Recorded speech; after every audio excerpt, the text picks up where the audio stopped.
और अक्सर ऐसा होता है, हम कल बता रहे थे बहुत करोड़ों की बात, जो प्राप्त हो जाए वो 2 कौड़ी का नजर आता है और जो प्राप्त ना हो वो करोड़ों का नजर आता है। और हकीकत यह है, जो प्राप्त हो गया हो सकता वो करोड़ों का हो, जो मिलाना हो वो 2 कौड़ी का हो, लेकिन 2 कौड़ी की चीज भी करोड़ों की नजर आती है। तो सुदामा जी गाली बक रहे, भूखा, अरे बाबरी, बड़ी विचित्र है। जैसे तैसे सुदामा जी ने प्रसाद पाया, भगवान बोले चलो सुदामा जी।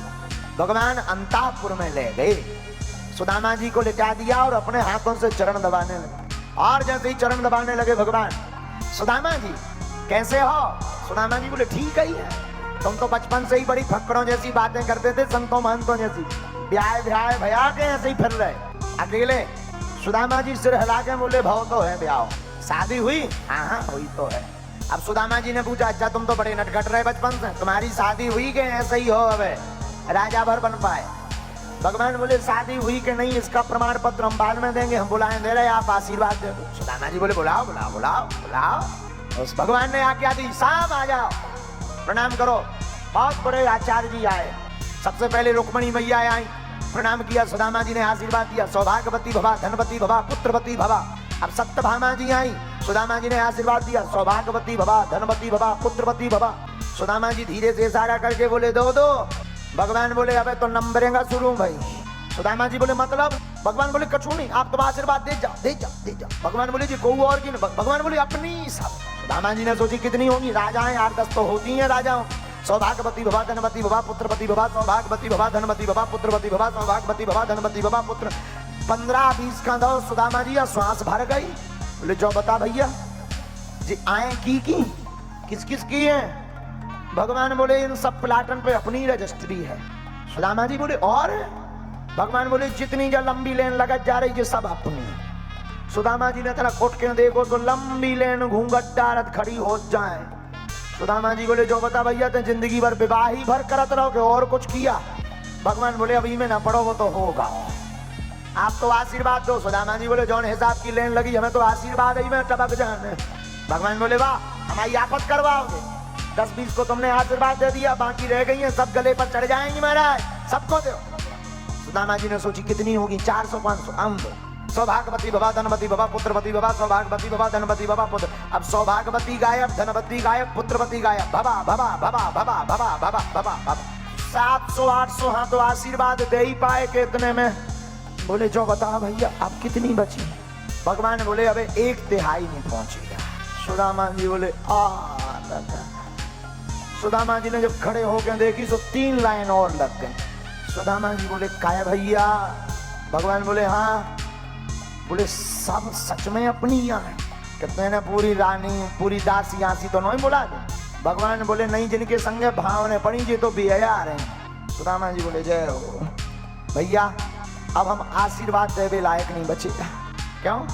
अरे लंबी लाइन है, एक काम करो बीच को उपाय निकालो। भगवान बोले क्या उपाय? सुदामा जी बोले सबके बदले तुम ले लो, तुम बांटत रहियो। भगवान बोले हाँ ये ठीक, सब रानियों से कहा रोको। सुदामा जी को भगवान ने प्रणाम किया, भगवान ने आशीर्वाद दिया, सुदामा जी ने आशीर्वाद दिया दीर्घायु हो, सत्यायु हो, यशस्वी हो, धनवान हो, सदा विजयी भवा विजयी भवा विजयी भवा। सुदामा जी बोले अब बांट दइए। हाँ सब रानियां चली गई। भगवान ने पूछा क्यों भैया? सुदामा भाभी जी ने कुछ भेजो ना है, सूखे सूखे आ गए। वैभवता देखकर सुदामा जी आज झूठ नहीं बोल रहे हैं, पर सुदामा जी को लगा कि इनका वैभव सोने का महल, आहा ये सब रानियां क्या कहेंगी कि इनका मित्र इतना फटी चढ़े, तो कुछ देने के लिए नहीं। तो सुदामा जी लाए तो थे पर उस पोटली को बगल में दबा करके छिपा लिया। भगवान ने पोटली पकड़ ली। सुदामा जी झूठ बोलना नहीं आता तुम्हें, कुछ तो दिया है भाभी जी ने, देखो ये है। अच्छा सुदामा जी ने सिर नीचे कर दिया, पोटली खोली, तंदुर लेके, आहा भाभी जी ने चावल भेजे हैं, तंदुर भेजे। भगवान ने एक मुट्ठी तंदुर लिया, मुख में डाला, एक लोक का राजा बना दिया। पहली मुट्ठी लेते ही प्रभु ने स्वर्ग सुदामा के नामों किया है, स्वर्ग का राजा बना दिया। दूसरी मुट्ठी लेते ही प्रभु ने पृथ्वी लोक का वैभव दिया है। दूसरी मुट्ठी ली तो पृथ्वी लोक का राजा बना दिया, लेकिन तीसरी मुट्ठी में भगवान अपने लोक को देने लगे तो लक्ष्मी जी ने हाथ पकड़ लिया, सरकार रुक जाओ। भगवान बोले क्यों? बोले वाह स्वर्ग भी दे दिया, पृथ्वी भी दे दी, अपना लोक भी दे दोगे, कल के दिन सुदामा जी कहेंगे उठाओ बोरिया बिस्तर, कहाँ जाओगे, कहाँ रहोगे? कम से कम एक पे तो अपनो कब्जा रखे रहो। भगवान बोले मतलब? अरे बोले समझ जाओ, तीसरा रहने दो, हमारी भी मानो। तो भगवान को लगा कि देवी जी की बात माननी चाहिए। और यहाँ पर हमें एक सूत्र बहुत याद आता है, सुदामा जी को कोई अपेक्षा नहीं है, अपेक्षा तो सुदामा की पत्नी सुशीला को। शास्त्र में आया है कि दरिद्री तो सुशीला थी, ना कि सुदामा जी। सुदामा जी तो जिंदगी में कहते थे जो प्राप्त है वही पर्याप्त है। भगवान ने 2 लोकों का राजा बना दिया, तीसरे लोकों का राजा बनाने ही वाले थे सुदामा जी को, तो माँ लक्ष्मी ने रोक दिया। भगवान रुक गए। यहाँ पर कई लोग ऐसे होते हैं कि पत्नी की बात नहीं माननी चाहिए, कई जगह माननी भी चाहिए। कई दिनों तक सुदामा जी रहे भगवान के यहाँ। एक दिन भगवान ने ही सोचा कि इनसे कहा जाए, कहो सुदामा जी भाभी जी की याद नहीं आ रही? अरे भैया आ तो बड़ी रही, हम तो जाने की ही सोच रहे थे, तुमने ध्यान करवा दी, अब आज हमको विदा दे दो। अच्छा अच्छा ठीक भैया, राम राम जाओ। सुदामा जी बोले मन ही मन बड़ा कंजूस है, हमें तो देवी जी ने भेजा था कुछ देंगे, द्वारकाधीश हैं, बड़ी लंबी पदवी लगी, अनंत श्री समलंकृत धर्म चक्रवर्ती राजमूर्ति गोविंद प्रतिपालक सर्वतंत्र स्वतंत्र परतंत्र विश्वबंद श्री श्री महाराजाधिराज योगेश्वर द्वारकाधीश्वर भगवान श्री कृष्णचंद्र सरकार। इतनी लंबी उपाधि के बाद भी कह रहे राम राम जाओ। सुदामा जी मन में सोचने लगे गड़बड़ है, शायद भगवान भूल गए होंगे, जाते समय देंगे कुछ मटेरियल मिलेगा। सुदामा जी बोले अच्छा तो भैया अब हम चल रहे। भगवान बोले आओ आओ गले लग जाओ। सुदामा जी को लगा जब गले से निकलेंगे तब कहेंगे कुछ ले जाओ, लिफाफा आएगा, थाली आएगी, मोहरे आएंगी, जवाहरात आएंगे। भगवान बोले अच्छा भैया धीरे जाना, ख्याल रखना, जाओ। सुदामा जी फिर मुड़ के थोड़ी दूर चले, फिर अच्छा भैया अब हम जा रहे हैं ताकि ध्यान आ जाए। भगवान बोले हाँ हाँ ठीक ठीक ठीक ठीक, जाओ जाओ जाओ जाओ। दरवाजे तक पहुंचे सुदामा जी, यहाँ लगो जिस काम के लिए देवी जी ने भेजो तो वो तो भाव ही नहीं है, अब क्या किया जाए? सोई लौट आए।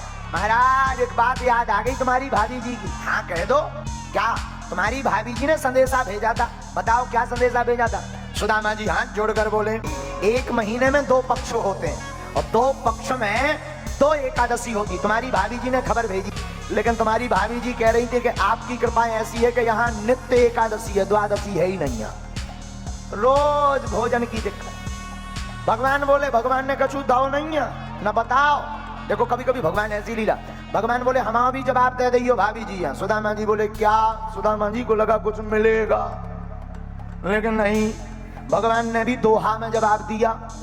क्या? रोज द्वादशी हो। सुदामा जी बोले थैंक यू वेरी मच। अब क्या कहते, अब और तो कुछ कह नहीं सकते, कुछ मिला तो है ही नहीं। सुदामा जी बोले धन्यवाद। अब फिर मुड़ के देखे शायद कछु दें। थोड़ी दूर निकले, दरवाजे तक पहुंचे ही थे कि अब भगवान ने रोका। सुदामा जी हाँ भैया लगता है याद आ गई, एक बात बताएं, जो ये कपड़ा पहने हो ना, बड़े बने ठने राजसी, रास्ते में कहूँ डकैत ना मिल जाए, मार लठ लाल कर दें। सुदामा जी बोले मतलब बिना कपड़ों के जाएं? भगवान बोले नहीं नहीं, वो जो धोती थी ना हमने साफ करवा दी। सुदामा जी मन ही मन बोले कंजूस, जो पहने थे भेज उतारे ले, जो इच्छा है आपकी, लठ ना पड़े। लेकिन भगवान, ये भगवान का विनोद है, भगवान बड़े विनोदी है।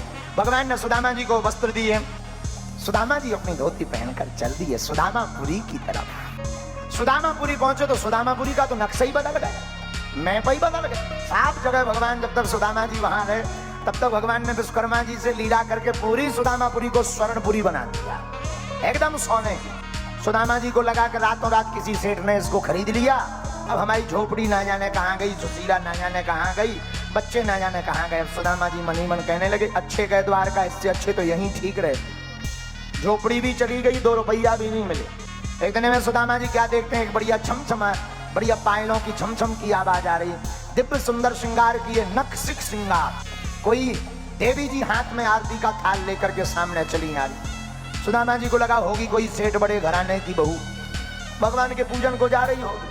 हम क्यों बीच में रोड़ा बने, तो एकांत में खड़े हो गए, देखा देवी जी सामने ही आ रहे। सुदामा जी लगे एक्सीडेंट होगा क्या, तो सुदामा जी एक तरफ और खड़े हो गए, तो वो उसी तरफ आई और जैसे ही आरती उतारना प्रारंभ किया घूंघट डाल के, सुदामा जी बोले देवी जी आप शायद विस्मय में हो, हमारा घर दूसरी जगह है तो अंदर से घूंघट से आवाज आई, स्वामी जी हम सही जगह हैं, आप भी सही जगह हो। सुदामा जी को लगा के आवाज तो जानी पहचानी है, पर रूप ऐसा नहीं था।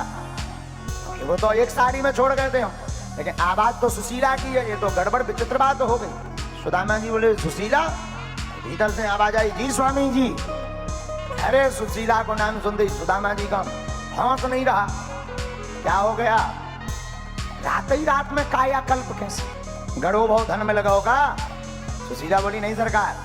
फिर सुशीला ने बड़े प्यारे भाव से कहा, मुझ पर कृपा किए गिरवरधारी, ये गोविंद की दया, तुम जिन द्वारकाधीश की शरण में गए ये उनकी ही दया है। सुदामा जी की आंखों में आंसू आ गए। धन्य है गोविंद, वहां कुछ और लीला करते हैं, यहाँ कुछ और लीला करते हैं, कुछ आधी लीला यहाँ करते, कुछ आधी लीला वहां करते।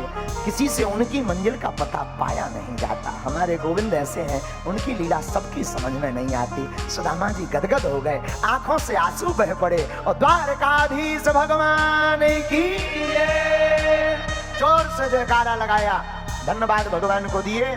दो लोगों के राजा सुदामा जी हो गए। जैसी सुदामा जी की बिगड़ी बनी, वैसी आपकी भी भगवान हमेशा ऐसी जिंदगी बनाए रखें। इस कथा सुनने वाले श्रोताओं को यही भगवान के चरणों में प्रार्थना करते हैं।